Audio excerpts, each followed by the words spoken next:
ശിരൂരിൽ മണ്ണിടിച്ചിലിൽ കാണാതായ അർജുനായുള്ള തിരച്ചിൽ കാലാവസ്ഥ അനുകൂലമായാൽ അടുത്തയാഴ്ചയെന്ന് ഡ്രഡ്ജിംഗ് കമ്പനി. ഇത് സംബന്ധിച്ച് ഭരണകൂടത്തിന്റെ നിർദ്ദേശം ലഭിച്ചതായും കമ്പനി അധികൃതർ അറിയിച്ചു. Bhima jewellery, old press club junction, Kasaragod. ശിരൂരിൽ മണ്ണിടിച്ചിലിൽ കാണാതായ അർജുനായുള്ള തിരച്ചിൽ കാലാവസ്ഥ അനുകൂലമായാൽ അടുത്ത ആഴ്ചയെന്ന് ഡ്രഡ്ജിംഗ് കമ്പനി. അടുത്ത ആഴ്ച ഡ്രഡ്ജർ എത്തിക്കണമെന്ന ജില്ലാ ഭരണകൂടത്തിന്റെ നിർദ്ദേശം ലഭിച്ചു. നിലവിലെ കാലാവസ്ഥ അനുകൂലമല്ലെന്നും മറ്റു പരിശോധനകളെല്ലാം പൂർത്തിയായി എന്നും കമ്പനി അറിയിച്ചു. ഇന്നലെയും ഇന്നുമായി നേവി ഗംഗാവലി പുഴയിൽ സോണാർ പരിശോധന നടത്തി.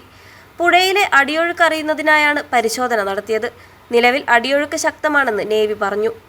കഴിഞ്ഞ ദിവസം MK രാഘവൻ MPക്കും AKM അഷ്റഫ് MLAയ്ക്കുമൊപ്പം അർജുന്റെ സഹോദരി ഭർത്താവ് ജിതിൻ കർണാടക മുഖ്യമന്ത്രി സിദ്ധരാമയ്യയുമായി കൂടിക്കാഴ്ച നടത്തിയിരുന്നു. ഇതിനുശേഷമാണ് ഡ്രഡ്ജർ എത്തിച്ച് പരിശോധന നടത്താൻ തീരുമാനമായത്. ജൂലൈ 16-ന് ശിരൂരിലുണ്ടായ മണ്ണിടിച്ചിലിലാണ് അർജുൻ ഉൾപ്പെടെയുള്ളവരെ കാണാതായത്. ഇതുവരെ നടത്തിയ പരിശോധനയിൽ അർജുന്റെ ലോറിയുടെ ജാക്കിയും മരത്തടി കെട്ടാൻ ഉപയോഗിച്ച കയറും കണ്ടെത്തിയിരുന്നു. News bureau, Mangaluru.